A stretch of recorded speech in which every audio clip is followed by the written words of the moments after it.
Giant rogue waves could happen much more often than we realize. Alessandro Toffoli from The Conversation reports, we use three-dimensional imaging of ocean waves to capture freakish seas that produce a notorious phenomenon known as rogue waves. Our results are now published in physical review letters. Rogue waves are giant colossi of the sea, twice as high as neighboring waves, that appear seemingly out of nowhere. Stories of unimaginable mountains of water as tall as 10-story buildings have populated maritime folklore and literature for centuries.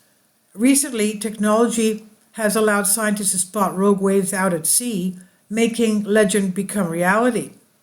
The first and most famous measurement was of the Dropner wave, a 25.6 meter monster recorded in the North Sea January 1st, 1995. So that's about what? That's about 80 foot. It's about an 80-foot wave. Can you imagine? Despite observations, we still don't know how often rogue waves occur or if we can predict them. A record of a rogue wave does not include specific features that distinguish the sea around it, so we can't make comparisons or predict the conditions needed.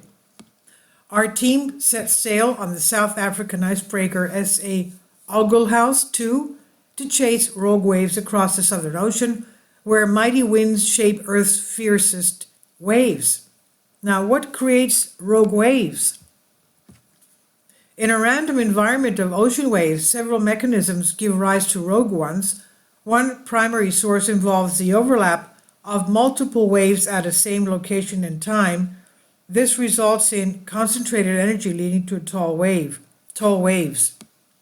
Under consistent ocean conditions, rogue waves generated this way may occur once every 2 days at a set location, but the ocean is dynamic, so conditions are rarely consistent for long, making it less likely for rogue waves to occur. The overlap of waves may be minimal or non-existent even during prolonged and intense storms. Numerical and laboratory studies suggest strong winds also contribute to the development of rogue waves because they push harder on some already tall waveforms, but wind has seldom been considered in rogue wave analysis. Wind prompts ocean waves to grow progressively higher, longer, and faster. During this stage, waves are young and hungry for wind input, and when waves go faster than wind, they stop being accelerated by it and reach a mature stage of full development.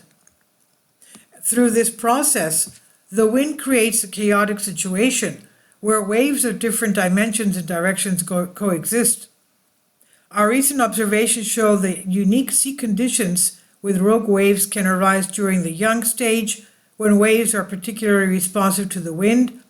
This suggests wind parameters could be the missing link. However, there's even more to consider. Powerful waves amplify each other.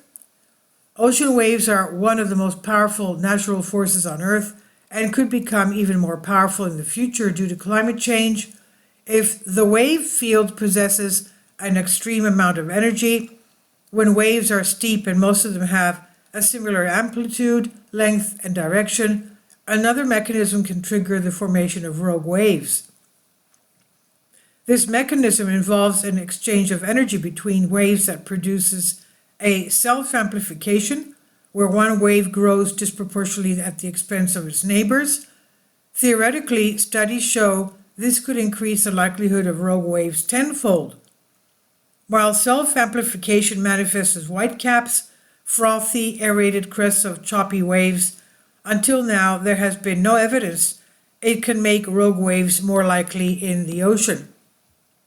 Recent experiments suggest that wind can make extreme events like rogue waves more common, but this aspect has not been thoroughly explored. What did we find in the Southern Ocean? We used a new three-dimensional imaging method for scanning the ocean surface throughout the expedition. It mimics human vision. Closely located sensors record sequences of simultaneous images. Computer algorithms then match pairs of them to reconstruct the three-dimensional depths, the wavy surface.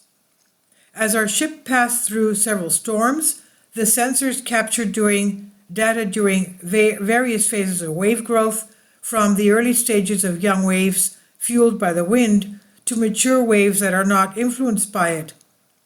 Our results show young waves display signs of self-amplification and an increased likelihood of rogue waves. We recorded waves twice as high as their neighbors once every 6 hours. This mirrors what lab models have reported. Sea conditions theoretically more prone to self-amplification would produce more rogue waves.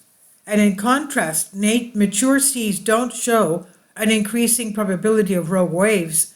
We detected none under those conditions. Our findings challenge previous thinking that self-amplification does not change the likelihood of rogue waves in the ocean.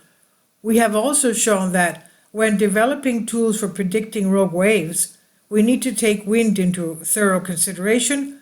After all, it's a natural feature of the open sea. The article was published on the Conversation under Creative Commons by Alessandro Toffoli, Professor of Ocean Engineering, University of Melbourne, and this is on Science Alert. Please leave your comments. Thank you for your support.